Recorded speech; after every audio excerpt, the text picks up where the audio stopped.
Hi, good afternoon as everybody filters in. My name is Joanne Vaughn. I'm the Executive Director of Maryland Federation of Art, and I am extremely pleased to welcome you today for the awards ceremony for our American Landscapes exhibition. We've been doing an American Landscapes exhibition for more than 20 years, and it keeps getting better and better because the work out there is getting increasingly interesting, increasingly diverse. And it's just wonderful of you all who are artists to have shared your work with us. I also want to introduce our juror. Nora Sturges is a delightful juror. She's a delightful artist and she's a delightful person. She and I have been chatting for a while, and she's juried MFA exhibitions on numerous occasions. She's the area head of painting and drawing in the Department of Art and Design, Art History, and Art Education at Towson University in Maryland. She's exhibited her paintings in numerous solo and group exhibitions in galleries and museums in the United States, Canada, and Europe, and has been recognized numerous times for her thought-provoking work by the Maryland State Arts Council and in the publication New American Paintings. She received her BA magna cum laude in studio art from Bowdoin College, Maine, and an MFA in painting from Ohio University. And with that, I want to thank Nora for during the exhibition and turning it over to her, because I know all of you as artists have questions for her about how she selected the show, and she has thoughts for you on how she selected the show. So Nora, if you want to share your thought process with us. Okay, thanks. I've been on the other side of this jurying process countless times. I apply for things, I get accepted, I get rejected. It's all a part of being an artist. So I was commenting to Joanne that it's fun for me to play God once in a while and be the one who decides and have control over this process. When I'm jurying a show, I really just first look through all the work and see what catches my eye. I'm looking for technical skill, formal elegance, but in the service of idea. I'm really attracted to the works that make me think, make me, follow thoughts in my head that may not even be present in the work, but are a means to thought. I'm going to read the statement I wrote for the show, which is about the ideas I thought about when considering the theme of the show. So choosing work for the show caused me to reflect on how the idea of landscape is different from the idea of wilderness. Landscape suggests the subjectivity of a human viewpoint, a person seeing the landscape. Landscape is all around us and is infinite in terms of providing imagery for art. What do these artists choose to take from the outside world and present as an artwork for others to contemplate? Some single out moments of natural beauty where we can believe we are alone in the landscape, while others confront the reality of cars and strip malls, and still others address the range of interaction between humans and the natural world. By choosing a particular moment in time to represent, or a particular quality of light or a viewpoint, the artist makes us stop and reflect and see things anew. Art brings us reality into focus, providing context and frame. Moreover, as we view these representations and iterations of the outside world, perhaps we also open a window onto our own inner landscapes. So that's the thoughts that I got from the work. And I think we're going to go through the works that I selected for prizes. And I'll tell you a little about why I chose each of the works. And then if the artist is here and would like to say something about their work, they're welcome to, but no pressure. If you don't want to, you don't have to.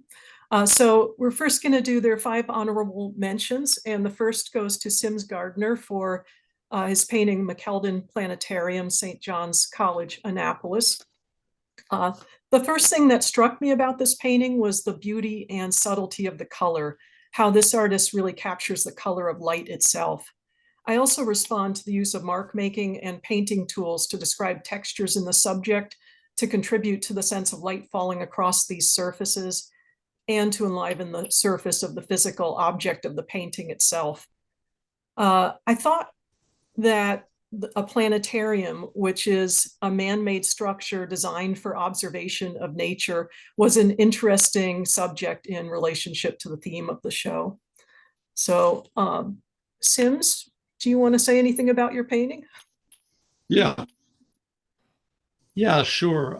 What you just mentioned is it happened to me on leaving the Mitchell Gallery after I went to an exhibition in the winter, and I was faced with a planetarium looking across the courtyard, and its metallic roof, brightly illuminated by the day and the snow, and then the bare trees or brush in the background. And I took a picture of it with my phone, and I took a couple of more, and I went back a couple of times while the weather was the same, but it was painted in the studio, and it was really about trying to get the sense of light with an enclosed environment, as in contrast to the natural world around it, and that it is a planetarium as well, which is looking into outer space and new worlds for us to imagine while we're already living in one. So that's what gave me the impetus, and I felt fortunate that the photographs I was working from provided me that platform to begin the painting. Wonderful. Well, I think all those interests come through in the painting. Well, thank you. Okay, let's have the next one. So this is by Ronald Jeffrey Saunders, Cliffs and Clouds. This photograph, I think, fits into the American tradition of pride in the beauty of our Western landscape. It stood out to me for the exquisite beauty of the photograph itself, the range and subtlety of values, and the strong sense of texture, even in the distant objects. I think I feel very small compared to the cliffs that I'm looking at here, and smaller still when I see how the sky dwarfs even the land. The circular movement of the clouds makes my eye seek the center of the circle and travel to the infinite outer space beyond the clouds.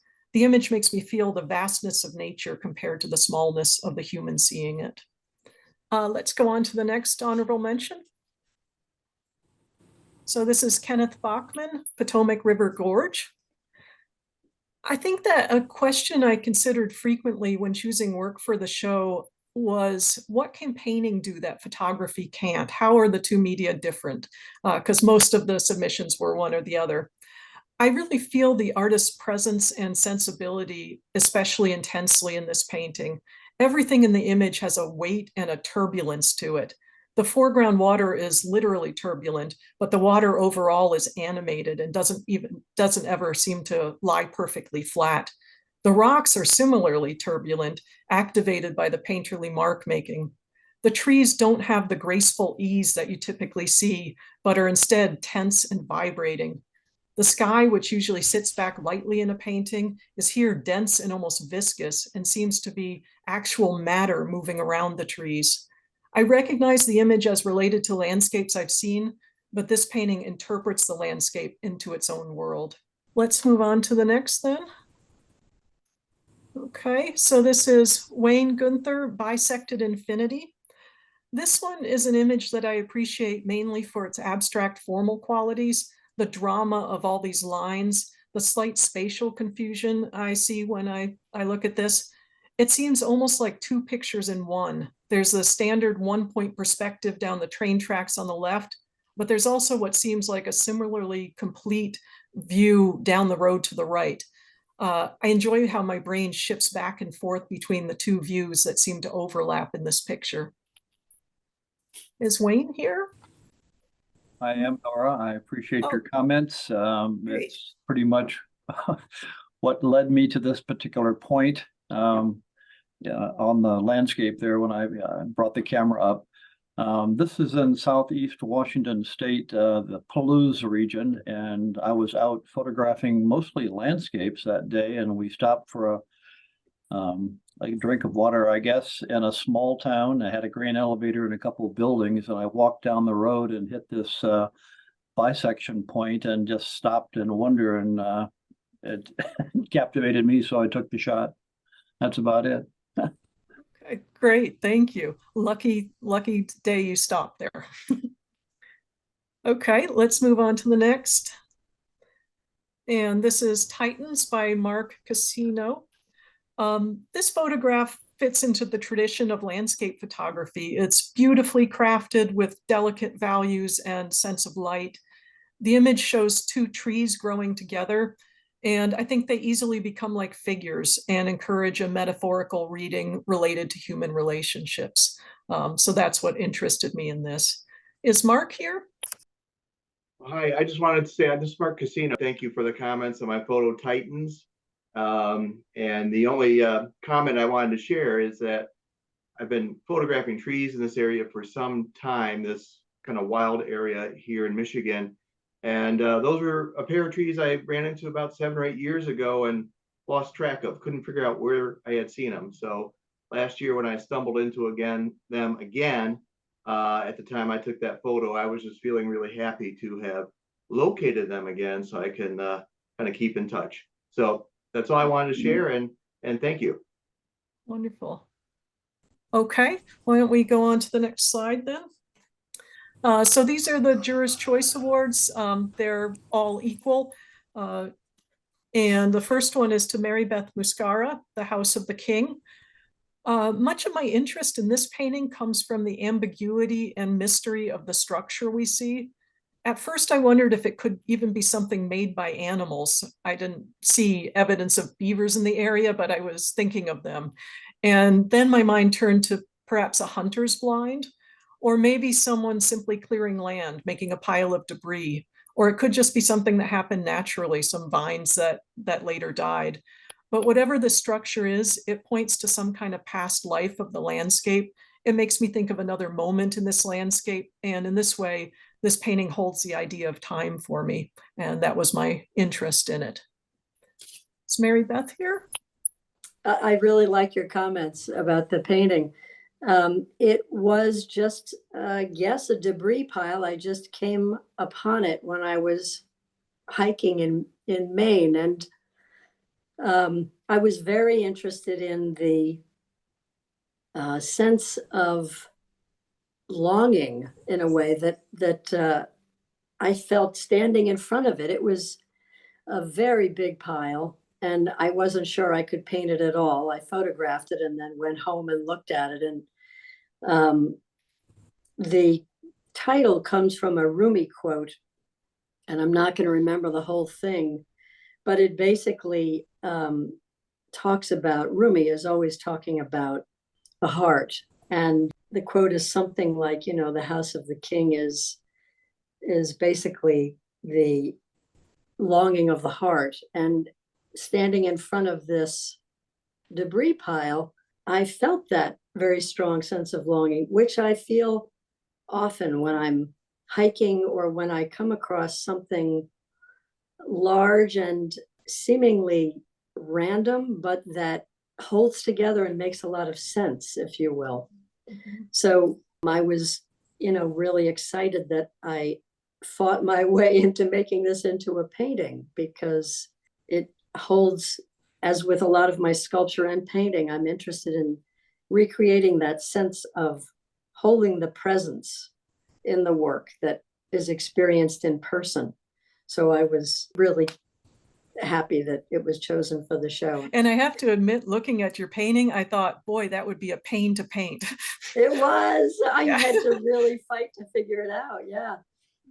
Wonderful. Well, Yeah. Thank you for sharing your thoughts, and it's great to hear the significance of the title. Thank you. So speaking of a pain to paint, that was also my thought when looking at this amazing painting by David La Palombara, Old Supply Trail. I remember the moment this image opened on my computer and I felt instant recognition of the subject, being in the woods in winter, imagining the sound of footfall on fallen leaves in the cold. Something about the composition here, especially those two vertical foreshortened fallen logs in the bottom center, really implies a human viewer in the space, surrounded by woods on every side, I imagine. The overwhelming feeling in the painting is one of texture and mark, and the narrow range of color intensifies this. The mark making is fluid and charismatic and activates the whole of the painting. In fact, this seems like a painting that owes as much to the language of drawing as it does to painting. David, are you here? Thank you for your comments. So this is a scene very deep into the woods in upstate Pennsylvania. It's amazing, you know, that a person can hike for maybe 2 or 3 hours up mountains and through the woods, and then find old logging trails that probably haven't been used in many decades. And I guess I sort of describe or like to think about my work as a type of representational impressionism.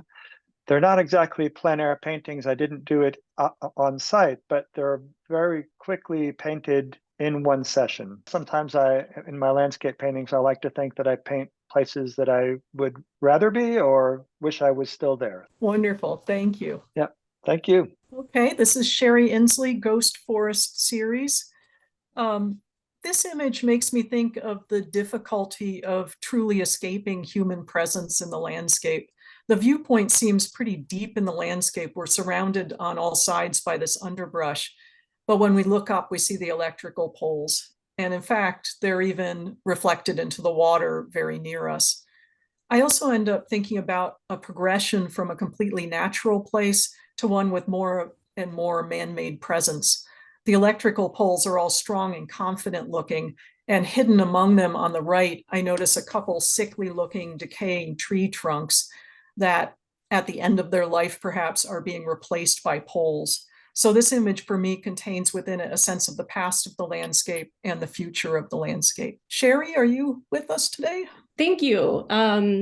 This is from an ongoing series that I've been working on for the past couple of years called The Ghost Forest, which is a photographic documentation of the emergence of ghost forests along the Delmarva coastal area. A ghost forest emerges when, due to climate change and when sea level rise and also storm surge pushes salt water further inland into our freshwater systems. And then usually it's the North Atlantic cedar that goes first. They're kind of like the sentinel of what's happening with the ecology in that area. So then you're kind of left with these very stark white tree trunks that are then in very kind of beautiful, but also disconcerting contrast with the rest of the landscape, which is usually very lush and evergreen. So this is from a canal that leads into an area with a lot of ghost forest, but I really was interested in the power lines and the reflection and then the dead tree and brush that are falling into that space. Thank you. Let's have the next slide. Okay, so this is Amy Evans, latent memory number 5. The faded image here on what I believe to be Kleenex speaks to me of the fragility of memory. The blank area at the top of the Kleenex, the holes, the way we see the black background through the Kleenex all intensify this feeling of a fading memory. I also think about how in a given moment, we might have one image in our mind's eye, a memory perhaps, that gets superimposed over what we're seeing with our eyes in the outside world. We're remembering this building as we look at the Kleenex. The association of Kleenex with sadness sets the emotional tone of the image for me. Amy, are you with us? Yes, I am. I'm here. Excellent. Thanks for your words. Basically, that's exactly what I'm doing. Is this part of a series called Latent Memory that I've been working with for a few years now. And it is, in fact, Kleenex tissue. And I put this tissue on the scanner and then I fold it in certain ways. And then I superimpose different images on top of each of the different configurations of the tissue. And it's basically what you said in terms of the, fragility, memory, what you remember, what is seen, what is unseen, both landscape perspective, a personal perspective, historic perspective. I have a lot of different images that address different ideas of memory. So this is one I recently did in Greenville, South Carolina, where we moved from New Jersey, and was one of the very first things that I was attracted to. So. Great, thanks. And thanks for explaining how it's made. It was kind of a mystery. I wondered if an actual Kleenex was going to show up in the gallery or whether it was a. I would love the Kleenex to show up in the gallery, but Yeah. it would be really hard to print on. Yeah. Wonderful. Okay, and we have one more prize. This is Paul Tambellini, Amusement Park in Winter. I reviewed, I think, 444 images related to the theme of landscape for the show, and this painting stood out for being just an unusual image. It has strong composition and design qualities, and I really like the choice of painting the amusement park simply as silhouette. It's simple and straightforward. There are no people in the image. It's deserted, desolate, and we are at quite a distance from the thing we're looking at. The view reminds me of views of city skylines, but here the city is a city of play, human-made structures that have no other purpose than to amuse people. Only it doesn't look very fun. It's deserted. Our distance and the way the city seems so small and inconsequential, literally an armature of a city, makes me think of ghost towns or perhaps even a future archaeologist discovering this abandoned place. Paul, are you here? Yes, I am. Oh, great. Thank you very much. It's an excellent description. What struck me about most of this is the contrast. The clouds are very colorful. Everything else is very colorful except for the main part of the image, which is the amusement park. This is the pier in Atlantic City. So it's during a time when Atlantic City was falling on its face, basically. So it was just such an easy contrast to make as far as what I wanted to convey. It does look abandoned, and it may have come back to life, but I'm not absolutely sure about that. So, but it's still there. But thank you very much. I very much appreciate your comments. All right, thank you. That's the end of the prizes. I'm not really sure what happens next. I'm hoping Joanne's going to come back and. So Joanne's here. Great. I think it all depends on time, but we've got plenty of time. If there's anybody else that wants to ask us to share their work, we can pull it up, and you could have a brief conversation with Nora about the piece.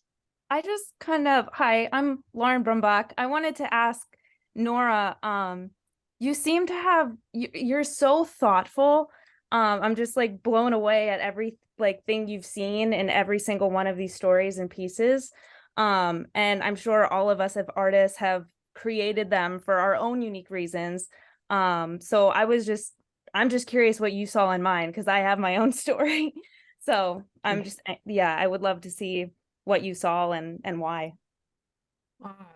Okay. I remember your images well, and I think I responded to the clarity of light and color in all of them. This is really tiny on my screen, so I can't make out the specifics of the image, and I think I picked the work for the show in June. So my memory of like what's going on in here isn't so great, but I thought of the flatness of the landscape, and it reminded me of Dutch painting because of the similar landscape. And we see an older building here and these poles along the side of the road, and then there's like furrows, and I think think of the history of the landscape, the people who were here before, the remnants of them, the remnants of past agricultural use, perhaps. Where is the landscape? This is the town that I grew up in. Okay. It's a small farming town. There's a big Amish population there, a lot of farms. That's a church in the background, and that has been there for easily 100 years.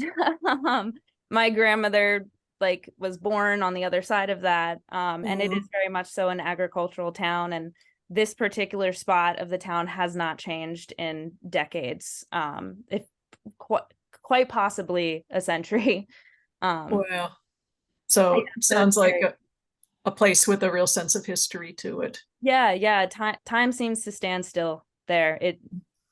everything gradually gets overgrown and yet nothing changes. Mm-hmm. So, Well, it's a beautiful painting, and I'm glad to hear it's somewhere close to your heart. yeah. Thank you. And I appreciate your insights and response to a lot of the things I was trying to portray. Good. Okay, anybody else want to share? Yes, I'm Paula Tremba. I had a photo in there, and like Lauren, I'd just like to know what she saw in my photo. Oh, yeah. The main thing, honestly, just beauty. This is a beautiful photo of a beautiful place. Yeah, I think it, like another photo that I talked about today, it connects to great landscape photographers for me, Ansel Adams and people like that of the American tradition.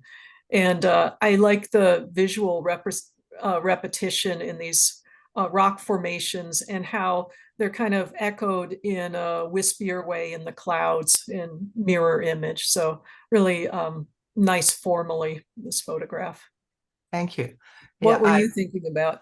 I was looking at the clouds and also the rock repetition in the rocks. I did this with my infrared camera and then processed it into black and white. It also reminded me of the old Westerns that I grew up on on TV. So, yeah, it was in Big Bend National Park in Texas. So, yeah. Okay. Yeah. Thank you. Anybody else? Kathleen Katarba here.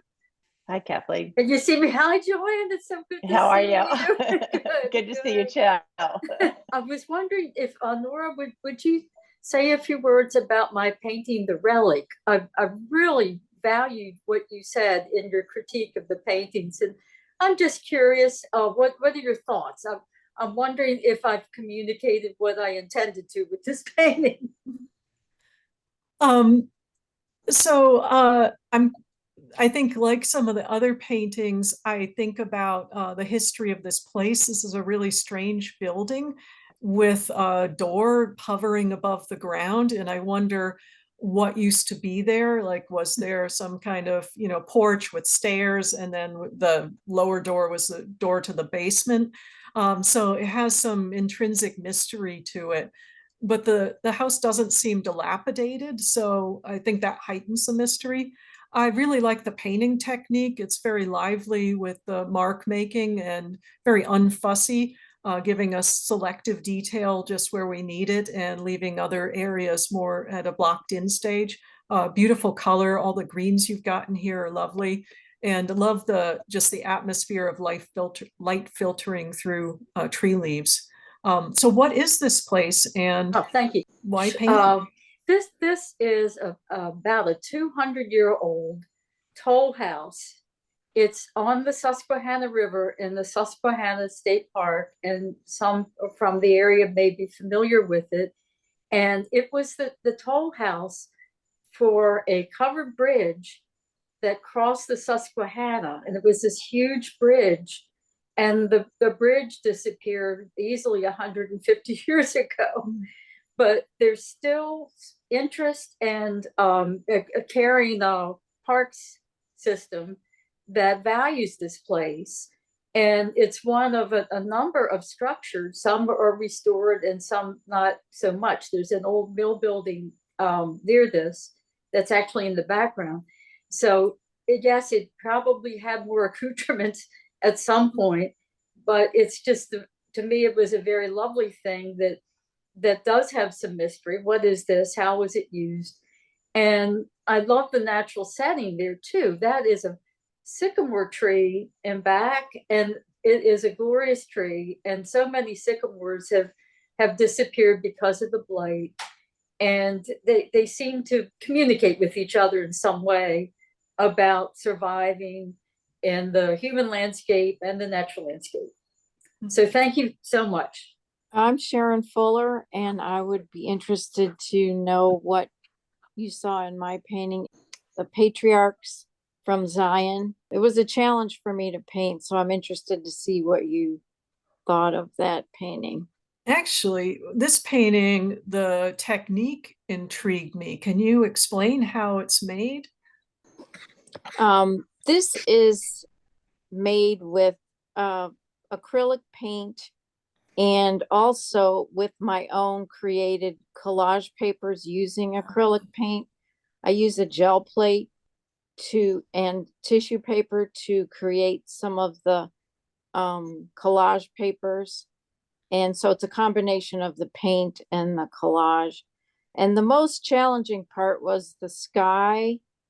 I wanted to get a certain value that would be lighter than the darks and darker than the lights, but still have that bright blue that was there that day. And I used a glaze over some of the marks that I had made underneath. And I was hesitant to leave it, but it was the value and the feel that I wanted. And so that was the risk I took, was to leave that sky without smoothing it, without coming in with another layer. Well, I love the sky.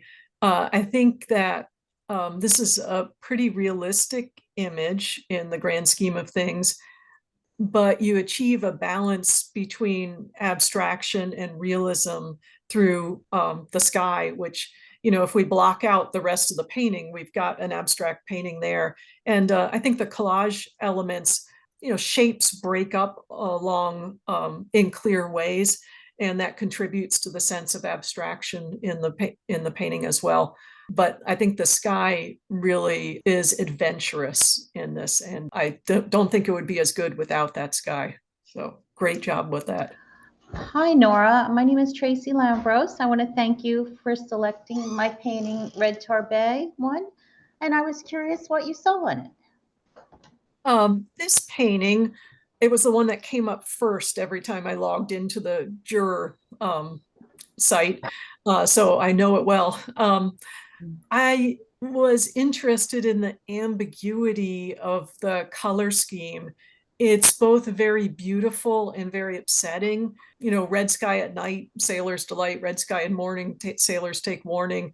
It could go either way. It could be the most incredible sunset you've ever seen, or it could be, it seems like apocalyptic almost. It could be a fire or something very threatening. So I like the balance. I also enjoy the balance between representation and abstraction and how it's painted. What were you thinking about in your painting? Thank you. Thank you for those comments. You actually tapped into something that I was thinking about. It was done during COVID, and my studio is, I can see this area from my studio. It's called Turbay, and it's on the Chesapeake Bay. My studio is on a little island called Hooper's Island. And I don't paint I'm not a plein air painter. I paint from my studio and from my imagination. I don't do any preliminary sketching or any planning.